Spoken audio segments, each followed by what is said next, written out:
하나님의 말씀 다니엘서 6장 1절에서 10절 함께 합독하시겠습니다. 다리우스는 자기의 뜻대로 나라 안에 지방장관 120명을 세워서 나라를 다스리게 하였다.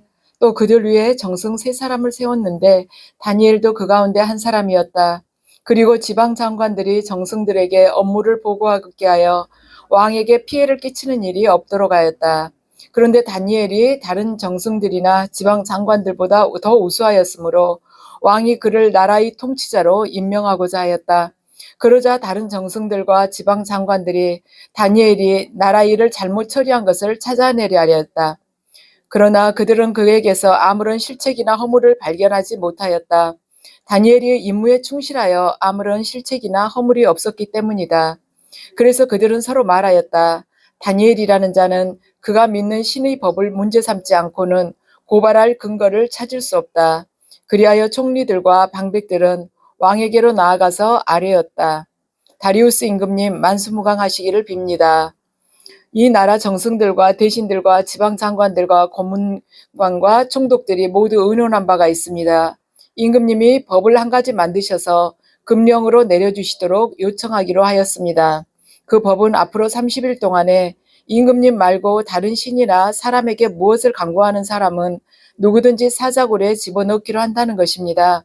바라옵기는 임금님이 이제 금령을 세우시고 그 문서에 임금님의 도장을 찍으셔서 메대와 페르시아의 고치지 못하는 법을 따라서 그것을 다시 고치지 못하게 하시기를 바랍니다. 그리하여 다리우스 왕은 금령의 문서에 왕의 도장을 찍었다. 다니엘은 왕이 금령 문서에 도장을 찍은 것을 알고도 자기의 집으로 돌아가서 다락방으로 올라갔다. 그 다락방은 예루살렘 쪽으로 창문이 나 있었다. 그는 늘 하듯이 하루에 3번씩 그의 하나님께 무릎을 꿇고 기도하며 감사를 드렸다. 아멘. 지금 오늘 본문은 그 전에 바벨론의 벨사살 왕이 살해가 되고 나서 바로 이어지는 본문입니다. 그래서 메대 사람 다리우스가 나타나가지고 바벨론을 말하자면 바벨론 왕을 살해하고 거기에서 이제 바벨론의 왕으로 통치를 하고 있는 것이죠. 근데 오늘 본문에 나온 다니엘은 지금 나이가 80살입니다. 다니엘이 섬겼던 느부갓네살 왕과 벨사살 왕은 이제 죽었어요. 그래서 다리우스가 이제 바벨론을 패배시키고 이제 다리우스가 이 바벨론의 왕이 된 것입니다. 그래서 다리우스는 다니엘이 섬기게 된 3번째 왕입니다. 그래서 다니엘이 4왕을 섬겼는데 느부갓네살 왕, 그리고 벨사살 왕, 다리우스 왕, 그리고 고레스 왕이죠. 그래서 다니엘은 선지자였고 설교자였고 여기서 왕들에게 이야기를 하는 것 보면 정말 하나님의 그 말씀을 잘 전하는 것을 볼 수가 있습니다. 그리고 위대한 하나님의 사람이었습니다. 성경에는 다니엘이 이렇게 80이 돼서 지쳤다거나 낭망했다거나 그러한 기록이 전혀 없습니다. 그리고 그 사람이 80이 됐으니까 이제 집 사고 또 건물 사고 해가지고 은퇴했단다. 이런 말도 없는 것입니다. 근데 80인데 지금 다니엘은 이 다리우스 왕 밑에서 또 새 인생을 또 시작을 하고 있는 것입니다. 지금도 그때도 80이면 오래 산 건데 지금도 80인의 어떤 정권 아래에서 총리로서 중요한 일을 한다는 것은 쉽지가 않은 일이죠. 그만큼 영적으로 육적으로 하나님께서 또 지켜주셨다는 의미이기도 할 것입니다. 근데 80세 지방 장관들을 다스리는 정승이었으면 정승이 이제 이 지역에 3명이 있었는데 그 중에 1명이었다는 것입니다. 그래서 근데 다니엘이 모든 현자들이나 점술가들 그러한 사람보다도 더 중요한 사람이었다는 것입니다. 그러니까 다니엘은 굉장히 바쁜 사람이었어요. 그래서 그렇지만 바쁘면서도 하나님과 보내는 그 시간을 다른 어떤 임무보다도 중요하게 생각했다는 것입니다. 그러니까 하루에 3번 기도하는 시간을 제일 최우선으로 정해놓고 그 시간에 기도하는 걸 어기지 않았다는 것입니다. 우리 다 요즘에 바쁜 세상이라고 그러죠. 바쁘다고 하지만 우리가 이 다니엘의 삶을 생각하면서 우리가 회개를 할 필요가 반드시 우리가 회개를 해야 돼요. 왜냐하면 우리는 다니엘보다 바쁘지는 않거든요. 한 나라의 그 정승으로서 그러니까 총리로서 얼마나 일이 많았겠습니까?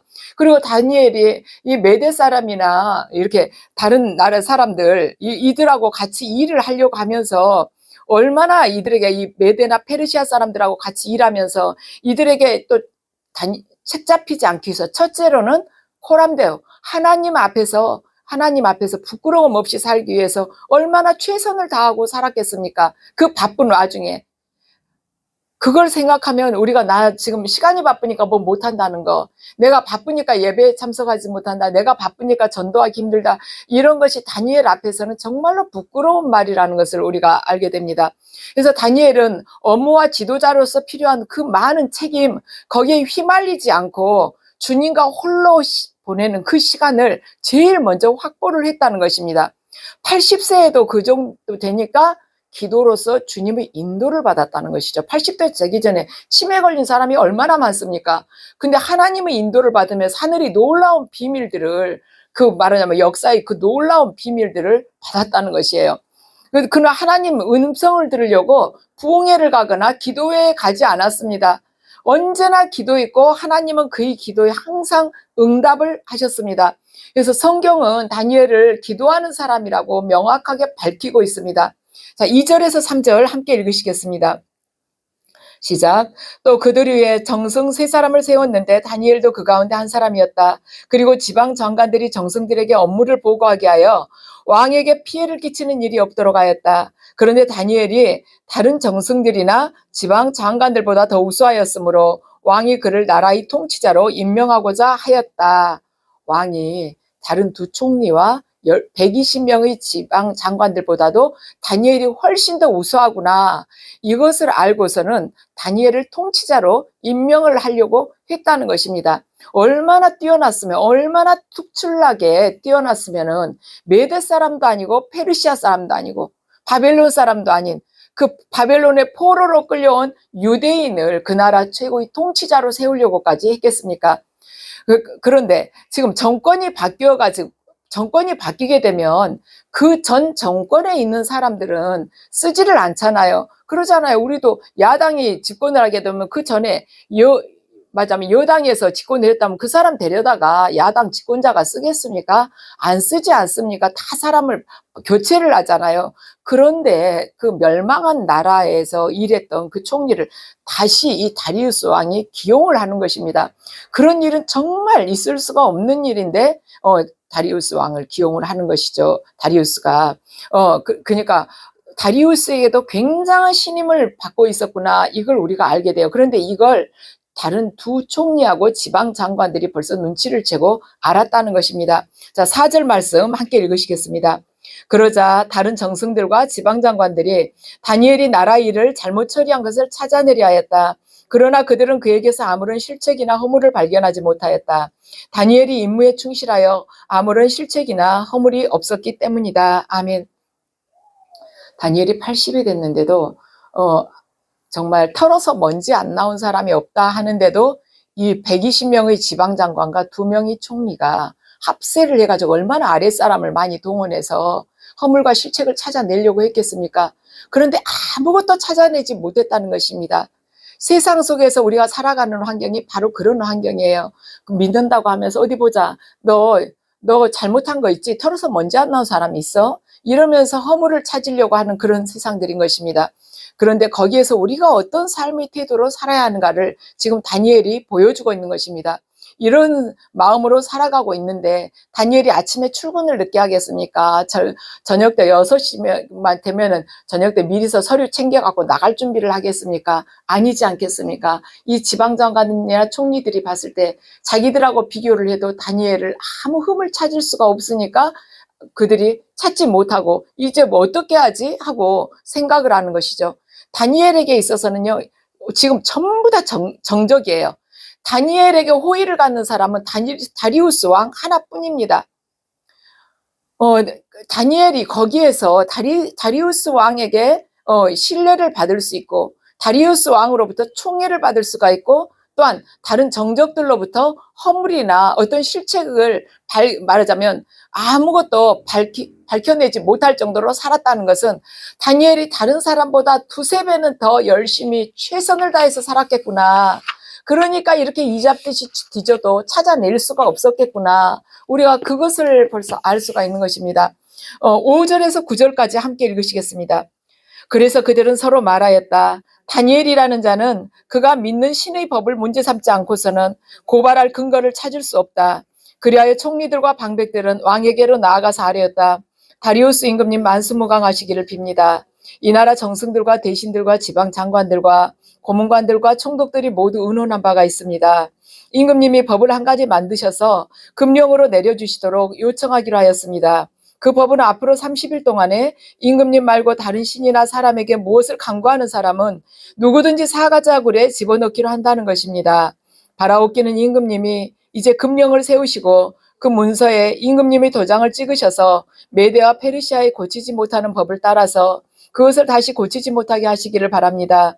그리하여 다리우스 왕은 금령의 문서에 왕의 도장을 찍었다. 아멘. 사람들이 다니엘의 허물이나 실책을 아무리 찾으려고 해도 찾을 수가 없으니까 이제 다니엘이 어길 수밖에 없는 그 법을 만들기로 의논을 한 것입니다. 그래서 다니엘은 하나님의 율법을 지킨 자이니까 하나님의 율법을 지키느라고 세상의 법을 그가 어길 수밖에 없다면 그걸 올가미 삼아서 다니엘을 사자굴에 집어넣자 이렇게 만든 것입니다.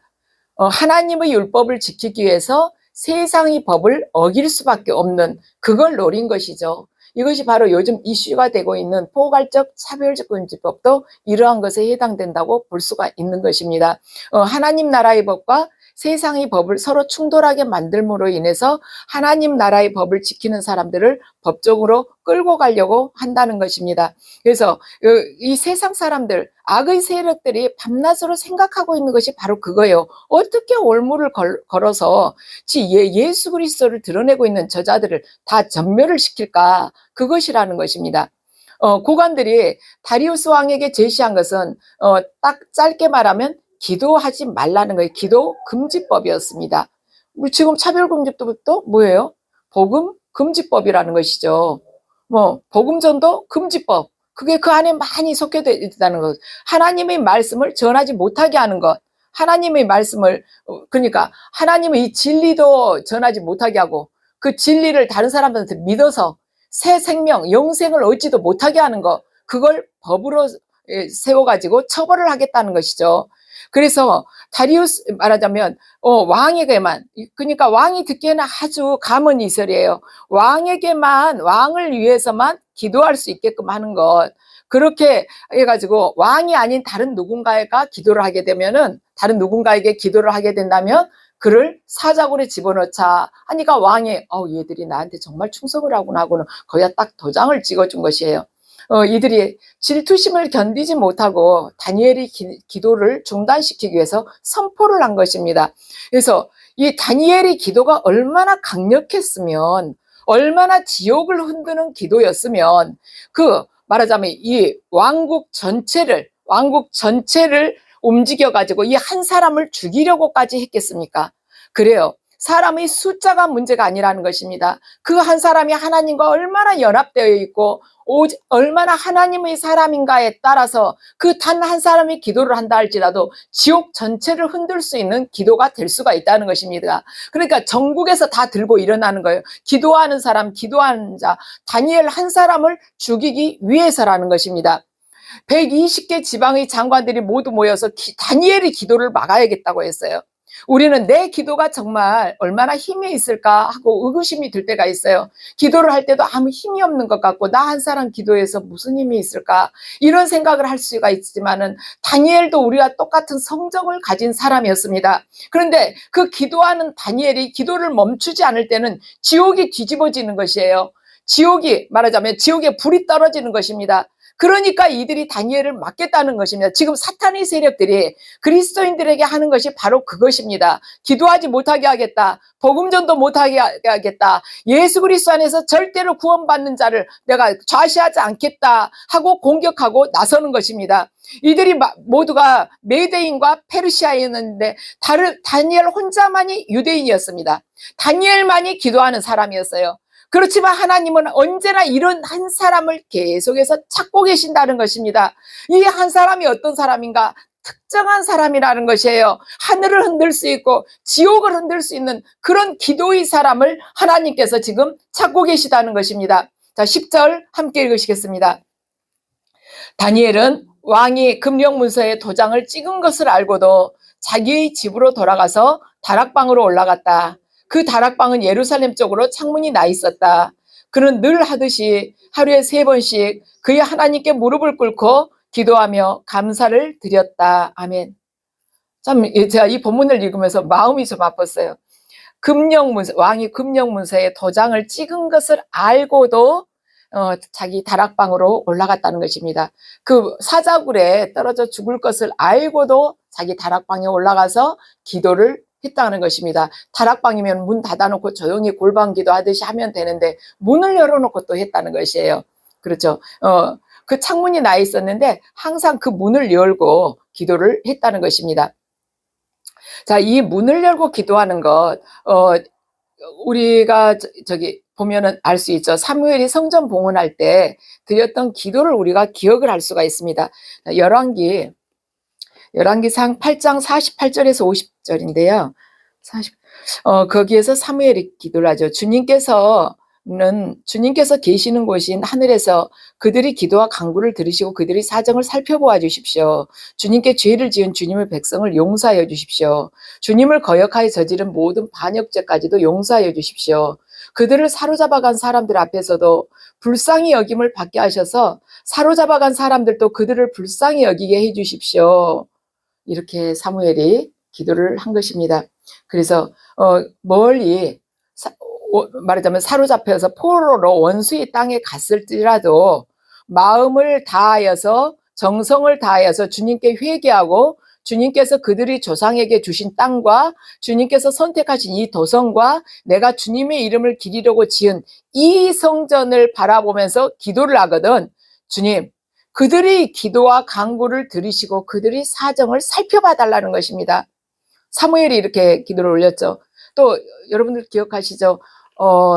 솔로몬이 성전을 다 짓고 나서 주님 앞에 기도를 드릴 때도 바로 이 기도였어요. 하나님 말씀에 불순종하고 타국으로 이국으로 포로로 끌려갈지라도 그곳에서 이 성전을 바라보면서 기도하게 된다면 주님 그들을 용서해 주시고 그들을 살려달라고 보살펴달라고 솔로몬이 기도를 했었습니다. 그 말씀을 지금 다니엘이 기억을 하고 다락방에서 창문을 열고 기도하고 있다는 것이죠. 그런데 그의 하나님께 무릎을 꿇고 기도하며 감사를 드렸다는 것입니다. 지금이 어떻게 감사를 할 수 있는 상황이겠습니까? 지금 도대체 우리 마음에는 무엇을 가지고 감사를 해야 될지 사자굴에 들어간다는 게 뻔한데 도대체 어떤 기도 제목을 가지고 했길래 감사를 할 수가 있었겠는가? 그것은 다니엘이 항상 감사하지 않았더라면 지금 이 상황에서 절대로 감사할 수가 없었을 것입니다. 그가 평소에 계속 어떤 처지에서도 하나님께 감사하는 자였기 때문에 이 상황에서도 감사를 할 수가 있는 것이에요. 그래서 이 다니엘의 이 기도를 보면은 우리의 기도가 어떻게 변화되어야 되는지 그걸 볼 수가 있는 것입니다. 다니엘은 목회자도 아니고 랍비도 아니었어요. 평범한 일반 성도였습니다. 그런데 어떻게 평범한 일반 성도가 어떤 성직자보다 더 확고한 믿음의 자세를 가지고 이때 주님 앞에 기도를 올리고 그렇게 꾸준하게 기도 생활을 해왔냐는 것입니다. 느부갓네살 왕, 벨사살 왕, 그리고 지금 다리우스 왕, 이 세 왕을 거치면서 그가 총리로서 살아왔었는데 얼마나 바빴을 텐데 그 기도 시간을 다 지키면서 기도를 할 수 있었겠는가. 그러죠. 그리고 감사할 일도 아닌데도 다니엘이 감사 기도를 했구나. 이걸 생각할 때 우리가 감사해야 될 것이 얼마나 많은지 우리 떠올려 볼 수가 있는 것입니다. 지금 우리는 정말 세상 사람들도 마지막 때라고 그래요. 그런데 지금 마음껏 복음 전할 수 있고 마음껏 기도할 수 있잖아요. 얼마나 감사합니까? 이 생활을 북한 말하자면 동포들은 얼마나 기리겠습니까? 어제 이렇게 전도하다가 어느 이제 외국인이에요. 그래가지고는 전도 그걸 줬더니 웃으면서 받는 거예요. 예수 그리스도 믿으시고 구원 받으세요. 그래서 그 안에 영원한 생명이 있어요. 그랬더니 우리는 이슬람교인데요. 그래서 괜찮다고 믿으시라고, 예수 그리스도만이 오직 구세주이시라고, 그러면서 신약 성경을 좀 보라고 제가 이야기를 했었거든요. 그랬는데 정말 그렇게 전도할 수 있는 시간이 정말 얼마 안 남았구나. 정말 마지막 때이고, 이렇게 그들에게 전도를 할 수 있다는 것이 얼마나 큰 축복입니까? 하나님의 말씀을 아무나 붙들고 갈 수가 있는 것입니까? 그 말씀을 접하고 싶어도 몰라서도 못 접하고, 접할 기회를 차단시켜서도 못 하는데, 우리는 지금 얼마든지 할 수가 있잖아요. 우리를 기다리는 영혼들이 있지 않습니까? 그것만 가지고도 감사할 수가 있다는 것입니다. 그래서 이렇게 다니엘이 기도를 하는데, 다니엘을 모함한 무리들이 이제 그걸 봤어요. 그리고는 11절을 보면 그때 다니엘을 모함하는 사람들이 들이닥쳤다는 것입니다. 들이닥쳤다는 거예요. 그리고 다니엘이 그의 하나님께 기도하며 간구하는 것을 목격을 했다는 것입니다. 그래서 그러고는 왕에게 고발을 했어요. 이 세상은 예수 그리스도를 향해서 향해 살아가는 그 크리스찬들을 우는 사자처럼 쫓아다니고 있습니다. 금방이라도 삼킬 것처럼 이 세상은 우는 사자처럼 그 크리스찬들을 찾아다니고 있어요. 마귀의 세력들이라는 것이죠.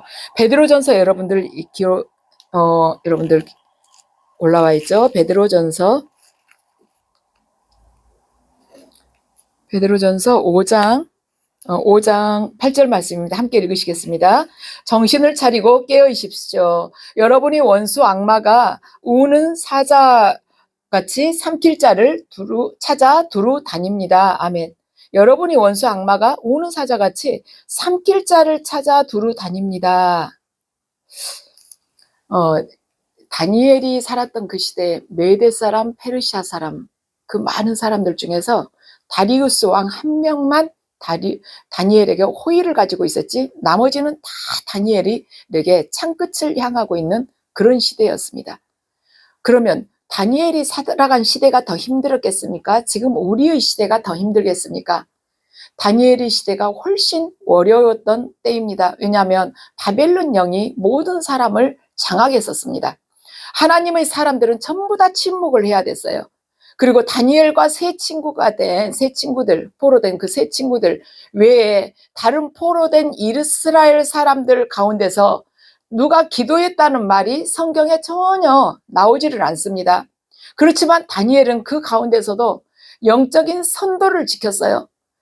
영적으로 어둠에 눌리질 않았습니다. 바벨론의 영이 그렇게 강했지만은 그 안에서도 영적으로 계속 현명하게 빛을 발하고 있었고, 그의 삶조차도 책 잡힐 것이 하나도 없이 그렇게 경건하게 살았습니다.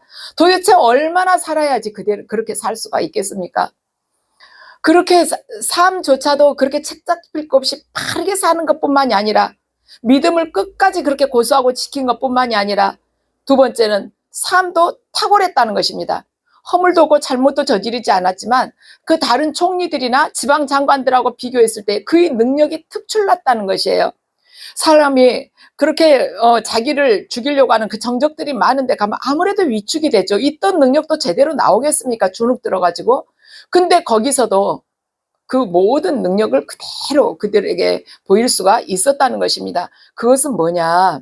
그 가운데에서도 그는 오직 하나님만 의지했다는 것입니다. 어떤 왕의 치하에서 신임을 받거나 아니면은 나를 신임을 받았어도 나를 신임해준 왕을 의지한 적 없이 오직 하나님만 의지했다는 것이에요. 다니엘이 느부갓네살 왕에게 했던 이야기들이나 아니면 벨사살 왕에게 했던 이야기들을 가만 보면은요, 그 계시적인 거, 꿈을 풀어주거나 이렇게 하는 것을 보면 왕이라고 해서 어떠한 것에 대해서 움츠러든다거나 어떤 말을 듣기 좋게 왕에게 환심을 사기 위해서 말을 꾸며서 하거나 그런 게 전혀 없습니다. 벨사살 왕에게도 그렇지 않습니까? 메네메네데겔 우바르신 왕이여, 하나님께서 당신을 저울에 달아보니 무게가 좀 부족하다고 그런다고, 당신은 이제 끝났다고 그런다고. 그러면 그 벨사살 왕이 들었을 때 어쩌겠어요? 당신 끝났다는데 무게 달아보니까 당신은, 하나님은 그 기준에서 전혀 미치지를 못한다고 하는데, 왕에게 그런 말 하기 얼마나 두렵겠습니까? 포로로 오는 사람이. 그런데도 그대로 전했다는 것입니다. 그러면서도 지킬 것은 또 지켰어요. 그러죠. 느부갓네살 왕에게 그렇게 이야기를 하죠. 그 나무가 잘리는 걸 이걸 느부갓네살 왕이 보여주는 것이죠. 다니엘이 그걸 풀어주려고 하면서 딱 무슨 말을 하냐면, 왕이시여, 이러한 꿈은 왕의 적들이 꾸었거나 아니면 제가 왕의 적들에게 이 꿈을 해석할 수 있었으면 좋았겠습니다. 이런 이야기를 해요. 그러면서 왕이 마음을 낮추지 않으면 왕은 7년 동안 이렇게 들짐승처럼 이슬을 먹고 이렇게 살아야 될 거라고. 그러고 나서 왕이 하늘을 바라보고 다시 하나님의 영광을 찬양을 하게 되면 하나님께서 다시 그 자리를 올려줄 것이다. 이런 이야기를 합니다. 그러니까 겸손해야 될 자리에 가서는 왕을 최대한 겸손을 하게 대하면서 그 사람에게 인격을 존중을 하면서 전할 말은 다 전했다는 것이에요. 예, 왕은 당신 마음을 겸비하게 낮추지 않으면 반드시 이렇게 된다고 그대로 이야기를 전했다는 것이죠. 그래서 다니엘은 굳이 시대에 높은 자리에 앉기 위해서 왕들에게 아첨하거나 할 필요가 전혀 없어. 할 이야기를 하나님 뜻을 하나도 가감 없이 그대로 전한 자였다는 것이죠. 그것은 뭐냐면 다니엘이 왕을 의지한 것이 아니라 하나님을 의지했기 때문에 그렇게 할 수가 있었던 것입니다.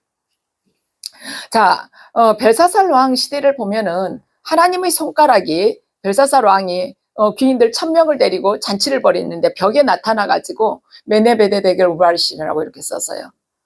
한 국가에 하나님 심판의 손이 글을 쓰기 시작할 때 사람들은 더 이상 이제는 모든 것이 평안하다, 평안하다, 안전하다고 이제는 말하지 않을 것입니다. 하나님 심판의 글이 써질 때요.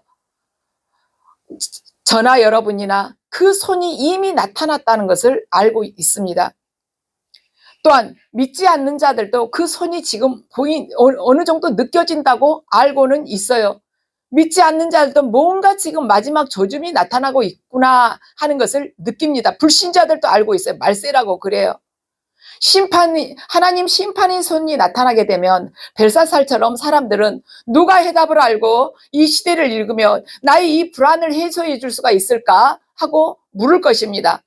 바벨론의 점성가들이나 마술사들, 현자들은 느부갓네살 왕이 어떤 꿈을 꾸었는지 그리고 그 꿈을 어떻게 해석을 해야 되는지 전혀 알 수가 없었습니다. 이것은 지금 이 현대인들이 생각하고 똑같아요. 전혀 알 수가 없다는 것이죠. 느부갓네살 왕이 내가 무슨 꿈을 꾸었는지 그리고 그 해석을 하지 못하면 너희들은 다 죽여가지고 거름더미가 되게끔 하겠다고 했어요. 아무도 몰랐습니다. 현자나 점성가나 아무도 몰랐어요. 지금 그것은 이 현대인들의 생각과 똑같다는 것입니다. 느부갓네살 왕은 없는 것이 없다 할 정도로 아주 풍성하게 누리고 있었어요. 그렇지만 자기가 꾼 꿈에 대해서는 불안하긴 하면서도 아무것도 모르는 것이에요. 이 시대 현대인들이 어떻습니까? 원하는 것을 모두 다 가지고 있고 하고 싶은 쾌락 다 누리고 있고 권세도 갖고 있고 영향력도 갖추고 있습니다. 그렇지만 밤에 잠을 잘 수가 없고 두렵고 떨려요. 그리고 마음속에는 찾을 수 없는 그 답을 찾을 수 없는 문제들이 가득하다는 것입니다. 우리는 그래서 준비가 되어 있어야 돼요. 그리고 기도하면서 해답을 가지고 있어야 되는 것입니다. 다니엘처럼 거기에 대해서 두려워하고 떨고 아무리 많이 가져도 그 문제에 대해서 무엇인지를 몰라서 말하자면 갈팡질팡하는 사람들에게 답을 해줄 수 있는 그 준비가 우리 크리스찬들에게 있어야 된다는 것입니다. 왜냐? 세상 사람들이 느부갓네살 왕처럼 두려워서 떨 것이기 때문에, 세상 사람들이 벨사살 왕처럼 무릎이 후들후들 떨릴 것이기 때문에 그것을 해결할 수 있는 사람은 그리스도인 뿐이라는 것입니다. 세상 많은 사람들이 금과 은을 쫓아다니는 사람들이 곧 충격을 받게 될 것입니다. 벨사살 왕의 잔치에 있던 자들이 무릎이 후들후들 떨렸던 것처럼 그들이 곧 무릎이 후들후들 떨리게 될 것이에요. 따라서 오늘 우리가 기도하면서 결심해야 될 것이 뭐냐면 어떠한 많은 복잡한 일이 있고 바쁘다 할지라도 반드시 깨어서 기도해야 된다는 것입니다. 우리가 기도하는 그 힘을 잃어버리면요, 우리는 그냥 육신밖에 없는 사람이에요. 이 육신 있죠? 이거 육신. 꼬집으면 아픈 거. 그것밖에 없습니다. 인간에게 있어서 육신만 남아있다면 짐승하고 다를 바가 뭐가 그렇게, 인간이 짐승보다 나을 게 뭐가 있습니까? 우리가 사자보다 힘이 세기를 합니까? 아니면은 돌고래처럼 그 초음파에 예민하게 반응을 할 수가 있습니까? 아니면 개들처럼 청각이 좋기를 합니까? 아니잖아요, 인간들은. 하늘을 펄펄 나를 수가 있습니까? 아니면 독수리처럼 1km 전방에 있는 사물을 무엇인지 감별을 할 수가 있습니까? 우리는요, 이 육신만 있으면 동물보다 나을 게 별로 없는 사람입니다. 그래서 항상 성령 충만해야 된다는 것이 항상 이 마음을 계속 주님에다가 맞춰야 되는 거예요. 제가 어제 그걸 참 많이 느꼈습니다. 어제 이렇게 이제 전도를 쭉 하고는요, 제가 뭔가 맡겨놓은 게 있었거든요. 찾으러 갔어야 됐어요. 이제 1시간 후에 오라 그랬거든요. 딱 시간을 보고 아직 1시간이 못 됐어요. 그래서 여기 보니까 여기 앞에 다이소가 있잖아요. 그래서 잠깐 이제 전도할 게 3개가 남아 있었어요. 다이소에 들렸어요. 마침 뭐 살 게 있어가지고 사가지고 내려왔습니다. 사가지고 내려오는데 5분이나 밖에 안 걸렸어요. 근데 그 전에 전도할 때 굉장히 성령 충만했거든요. 너무너무 좋았거든요. 이렇게 발이 공중에 떠 있는 것 같아요. 근데 딱 5분도 안 되게 다이소 들어갔다 나오니까 그게 정말 후루루 다 빠져가지고 말라버린 지푸라기 같은 거예요. 갑자기 예수 그리스도 믿으시고 구원받으라는 입이 안 떨어진 거예요. 그래서 아, 이렇게 무섭구나. 정말 잠깐 그 물건 고른다가 들여다본 게 그 사이에 이게 모든 것이 싹 감해져 버린 거예요. 그래서 성령 충만은 내가 어디를 바라보느냐, 내 중심이 얼마나 강하게 주님을 바라보느냐, 거기에 달려 있는 거예요. 뭐 다니엘만 꼭 성령 충만할 수 있는 것이 아니라는 것. 어떤 사람도 세상으로 고개를 돌리는 순간 그게 사그러져 버린다는 거. 그래서 우리가 전도할 때도 계속해서 기도하면서 주님 찬양하면서 주님 바라봐야 되구나. 그리고 그 일이 끝나기 전까지는 절대 딴 데다가 마음을 써서는 안 되겠구나. 어제 제가 그걸 느꼈어요. 자, 우리가 다니엘 그래요. 정말 항상 깨어서 살았고, 그러면서 바벨론의 영이 그렇게 짓눌린 곳에서도 그 탁월함을 잃지 않았으며 주눅들지 않았어요. 왜냐하면 하나님을 항상 전능하신 하나님, 모든 창조주이신 하나님이 자기 안에 계시기 때문에, 그분으로 인해서 충만했기 때문에 절대로 짓눌리지 않았습니다. 탁월했어요. 우리는 이 땅에서 잠시 머물다 가는 것을 누구나 다 알고 있습니다. 그걸 부정하는 사람은 아무도 없어요. 그렇지만 여기에다가 소망을 두고 살아서는 안 된다는 것이죠. 잠시 머물다 가는 여기에다가 소망을 두고 살지는 말자. 이것이 참 쉽지 않는 삶입니다. 자, 발등에 떨어진 것이 현실적인 문제예요. 그렇지만 우리가 여기다 소망을 두지 않으면은, 그러면 저는 어떻게 살라고요? 이렇게 이야기를 할 수 있지만은, 그러면은 저는 이거 이겨낼 수가 없어요. 그렇습니다. 예수 그리스도께서도 우리가 우리 힘으로는 그거 못 이겨낼 것을 알고 계셨어요. 그래서 우리에게, 저와 여러분에게 성령을 보내주겠다고 하신 것입니다. 오늘 우리가 주님께 기도해야 될 것은, 주님, 저는 제 힘으로 이 세상을 이겨낼 수가 없습니다. 주님, 저는 제 힘으로 이 바벨론의 영들을 뚫고 나갈 수가 없습니다. 주님께서 함께 해주시지 않는다면 저는 할 수가 없습니다. 주님, 성령 충만케 해주시옵소서. 저희들 전도하는 그 발걸음마다 주님께서 함께 해주셔서 아무리 완악한 마음을 가지고 아무리 고집스러운 마음을 갖고 있는 사람이라 할지라도 겸손되이 주님이 그 말씀을 받을 수 있도록 주님 그 순간 그 사람이 심령을 쳐주셔서 아버지 마음을 열게 해달라고 같이 기도하고, 이 땅의 삶 속에서 정말 우리 바쁘고 분주하지만 다니엘보다 바쁘고 분주할 수가 있겠습니까? 그가 하루에 3번씩 가장 우선적으로 하나님을 바라봤다는 것. 하나님의 뜻을, 이 80이 됐어도 남들은 치매 걸려가지고 말하자면 자기 정신도 차리기 어려운 이 나이에 그때도 하나님의 뜻을 이렇게 구체적으로 정확하게 수백 년 후에, 수천 년 후에 있을 일을 미리 이렇게 다 받았다는 것, 그걸 생각하면 저와 여러분도 다니엘과 똑같은 성정을 갖는 사람이기 때문에 가능한 것입니다. 하나님께서는 이 시대에도 그 한 사람을 지금 찾고 계십니다. 다니엘과 같은 사람. 그래서 저와 여러분이 하나님 앞에 그런 자로 설 수 있게 바라며, 또 이 시간을 통해서 주님께서 기도하는 동안 여러분들 영육간에 넉넉한 축복 주시기를 예수 그리스도 이름으로 축원합니다. 우리 함께 기도 올리시겠습니다.